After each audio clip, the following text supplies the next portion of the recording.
مرحبا بكم الناس اللي كل علي الشابي الأعلى أجرا أجور فريق أمور جدية في الحلقة الواحدة.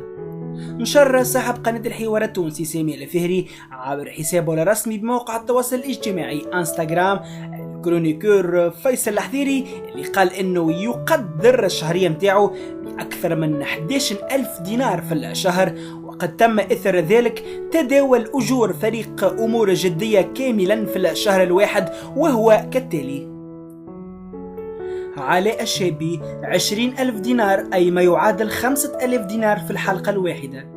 كريم الغربي 18,000 دينار أي ما يعادل 4.5 ألف دينار في الحلقة الواحدة.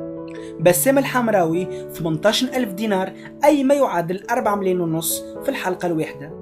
بيل الزردي 15,000 دينار أي ما يعادل 3,750,000 دينار في الحلقة الواحدة. مريم بالمامي 15,000 دينار أي ما يعادل 3,750,000 في الحلقة الواحدة.